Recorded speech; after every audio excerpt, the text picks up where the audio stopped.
Happy summer, you guys! Oh my gosh. I am so excited.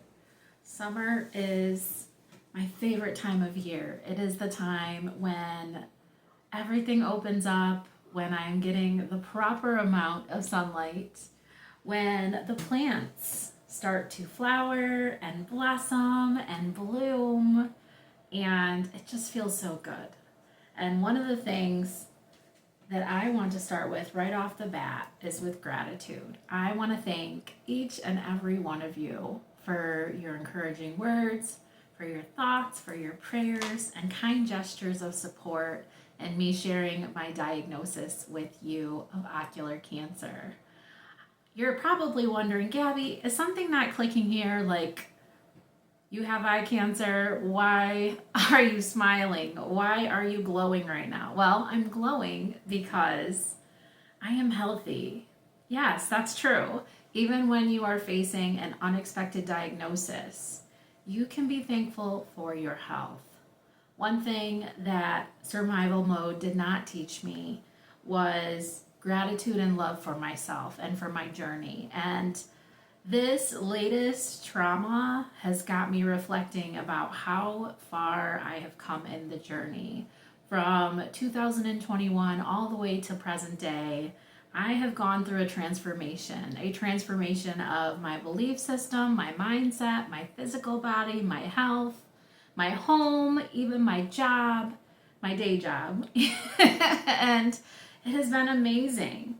And things have really shifted for me in the best way. And this wake up call was exactly what I needed to be able to reflect on my own mortality, be able to reflect on my own health and wellness, and honestly look at it from a point of view of gratitude.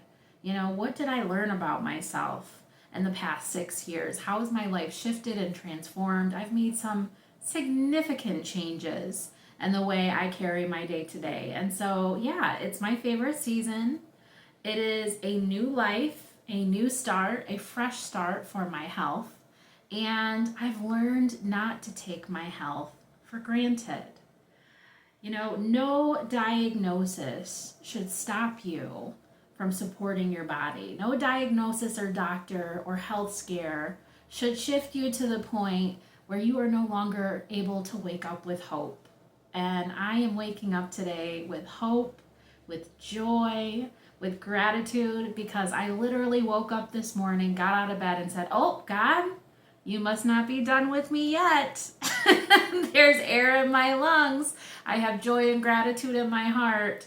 And I am truly thankful for the journey. I would not want to fast track this journey. I believe it's a part of my testimony. I believe it is a part of my story to share with you and connect with you on. So I went ahead and pulled my affirmation card, speaking of gratitude and joy and purpose. And it is so positive, you guys. Look at this. Oh, so good. It says, "The universe has big plans for me, and it's time to claim it." Yes, you guys. The universe has big plans for you. God has big plans for you, and it is time. It is time for you to stand in your truth. We are no longer accepting the bare minimum standards for ourselves. Living in survival mode does not mean that we function in that state and thrive. It means we grow through that state. We learn from that state. We start pouring back into ourselves, redesigning our life, and truly embodying what I call, or what psychologists call, post-traumatic growth. Okay? So what did I do when I felt like I had a moment of fear, right? What did I do when I woke up and I said, "Man, I can't believe this is happening right now. I have so many things going on in my world." It was a moment to pause. And pauses are okay. It was a moment for me to reflect. Where am I at and where am I headed? And I personally am someone, I like to control the controllables, right? I can't control that cells mutate. I can't control the diagnoses or the stages or all the statistics out there and facts out there around different forms of cancer, but I can control my mindset. I can control my diet. I can control how I pour into myself going forward and the mindset that I choose, right? So I've made some sustainable changes. I am ditching my coffee habit. I am changing my diet and really food journaling to see what feels good, what does not feel good. I am researching natural healing herbs and plants, as that's what we have used for centuries. And I am also pairing that with traditional medicine. As you all know, I am a strong proponent and a strong supporter of licensed physicians giving you care when you need it, of whether it be medical, whether it be mental health, whatever it is that your needs are. You want an expert. You want someone that is licensed, that is educated, that is knowledgeable to help pair with your wellness journey, okay? Your mentors, your coaches, people like myself, encouragers and coaches. So, yeah, that lived experience is equally important as the medical side of things. So, I am doing both and I am taking really good care of myself. So, I want to let you know it's not about losing weight, it's not about having the perfect diet, it's not about even living in fear of every toxin every day. And I know it's very easy to do, it's very easy to get into those extreme lifestyles when shit hits the fan. Okay? But that is shocking your nervous system as well. Making changes to how you eat, how you care for yourself out of reaction, fearfully so, out of a new health diagnosis, a new trauma, family change, etc., that is going to escalate your nervous system. That is not going to bring forth calm and clarity and safety in your body. And so if you are waking up and feeling out of control and feeling unsafe, look at your routines, look at your diet, look at your sleep, and ask yourself, do I feel safe in my body? If the answer is no, it's time to make some changes. And for me, after getting a second cancer diagnosis, my answer was no. I had been kind of looking at my remission journey with gratitude and excitement, but I feel like I also was taking it for granted. I still was not eating the most healthiest things. I still was not sleeping the way I knew my body needed. I was not on a routine exercise plan. And so it's not about doing these things perfectly. It's about slowly shifting my choices so that I can, quote unquote, control the controllables. Okay? So looking at my routine, asking myself, does this honor my body? I am thankful for my body. I am grateful for what it has carried me through. And what brings me hope and joy is the thought that not only do I get to leave a legacy in this world of gratitude and self-love and self-trust and peace through grief and trauma, but that I get to wake up and I get to be present. I am present, I am happy, I am healed, and I speak life over myself. That's why I'm pushing affirmations to you guys all the time. Speaking life over yourself is so important. So I wake up and I go, God, you're not finished with me yet. I am grateful for this life. I am grateful for the lessons this life has taught me. I am safe in my body. My cells are happy cells. And healed cells. And then I incorporate my faith into it. I speak scriptures over myself as well. And that brings me peace. Then I can literally feel my shoulders drop, my chin and my jaw like unclench. And I can breathe deeply and feel a sense of serenity almost in regards to how I'm going to tackle my day. So I hope that encourages you. I hope that inspires you. I hope that you know that if you are facing a terminal illness, a disease, a diagnosis, a new diagnosis, that you, again, as I always say, you're not alone. There are many people in your community, family and friends, virtual community that are facing these struggles day in and day out. And it is their mindset that is getting them through, as well as supporting each other through it. So you can do this. A lot of times as mothers, we feel guilty when something comes up that requires for us to make changes or take extra time for ourselves, even including treatment plans. I have to say, with my new upcoming appointments that I've been taking, I have been trying to keep my daughter's life as normal as possible and to not panic her, and I feel guilty about it.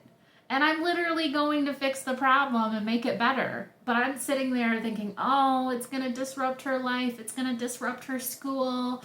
It's going to make her not be able to go do some of the things she wants to go do if I'm out, out of town getting care, etc.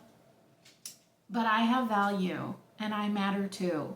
And I guarantee you, me being there for her is way more important to her than some of those things that she might be shifting or transitioning out of. So give yourself some grace, be kind to yourself, and know that this was not your fault. This was nothing that was in your control, and that you can slowly start to take your power back by pouring back into yourself, checking in with your habits and your routines, and making those sustainable lifestyle changes. For me, it's worth it. You guys know I am working on my positivity journal. It is a 3-year journal full of positive questions for us to reflect upon. And it says, what's a positive way to start your day? Well, I think this whole video has talked about positive ways I like to start my day now.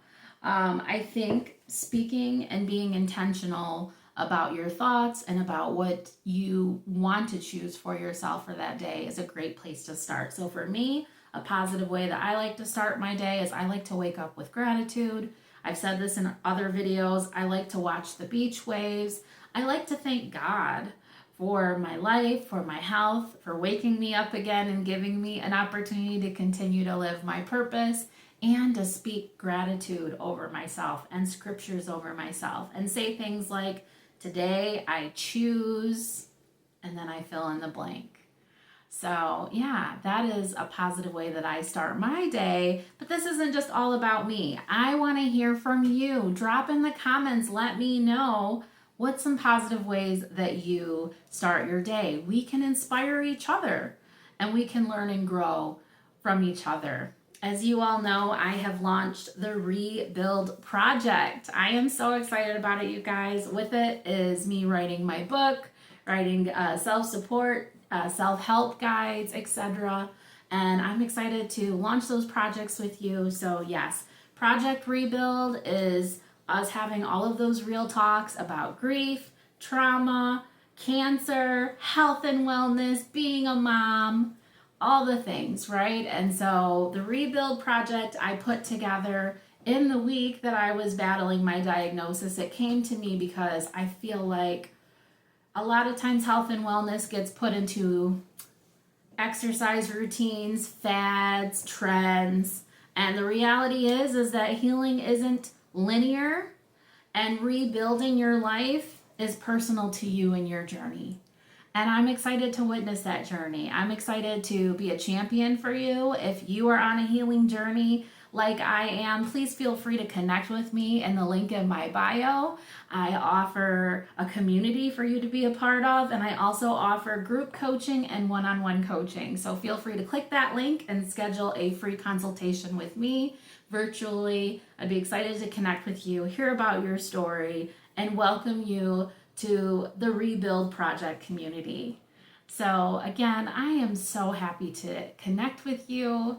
I have joy, you guys, incredible joy and peace today. And the first thing I thought was, I need to connect with my community. I need to let you guys know I am grateful, I am okay, and we are going to continue moving forward. We press on. We don't stay stuck when life surprises us. We press forward and we learn from every situation in life that we grow through. So again, let me know your thoughts in the comments, positive ways to start your day, and I look forward to making a replacement for my coffee. That will be my next video. You guys check it out. I will have it linked up for you to be able to click on and explore. But yes, I am a lifetime coffee drinker. And that is another habit I am shifting out of my more recent health diagnosis. I want to make some good, healthy changes for myself. So we'll see how I do. I'll be encouraging you. You already encourage me. Take care, guys. Bye.